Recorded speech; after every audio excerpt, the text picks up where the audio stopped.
আসসালামু আলাইকুম বন্ধুরা, আজকে আমরা আবারও আসলাম শেরপুর জেলা নকলা থানা মুজাকান্দা গ্রামে।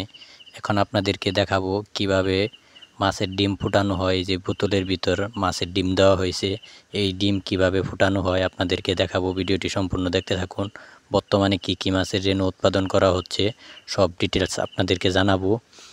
ভিডিওটি দেখতে থাকুন। এই যে বর্তমানে দেখতে পাচ্ছেন, এই যে বোতলটাতে রুইয়ের ডিম দেওয়া হয়েছে। এই যে ডিম দেওয়ার ফলে এই যে সাবার দেওয়া হয়েছে পানির সাহায্যে। ধীরে ধীরে সাবার দেওয়ার ফলে মাছের ডিম থেকে রেণু উৎপাদন হয়ে যে সাবার দিয়ে ডিমগুলো ঘুরতেছে। এই ডিম থেকে 24 ঘন্টা পরে রেণু উৎপাদিত হবে।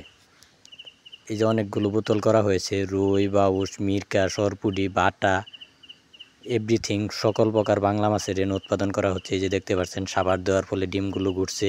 এই ডিমগুলো 24 ঘন্টা পরে একলাই রেণু উৎপাদিত হবে। এই যে এটা বাটা মাছের ডিম দেওয়া হয়েছে। ডিম ফোটার সময় এই যে বোতল অনেক সময় কাপড়ের ডিমের ময়লা আটকে যায়, এই জন্য এই যে হাত দিয়ে পরিষ্কার করে দেওয়া লাগে।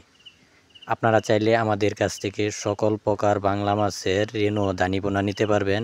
আমাদের নাম্বার স্ক্রিনে দিয়ে দেব। চাইলে আমাদের হ্যাচারি থেকে ঘুরে বা সকল প্রকার পরামর্শের জন্য আমাদের সাথে যোগাযোগ করবেন। ধন্যবাদ সবাইকে ভিডিওটি সম্পূর্ণ দেখার জন্য। আসসালামু আলাইকুম।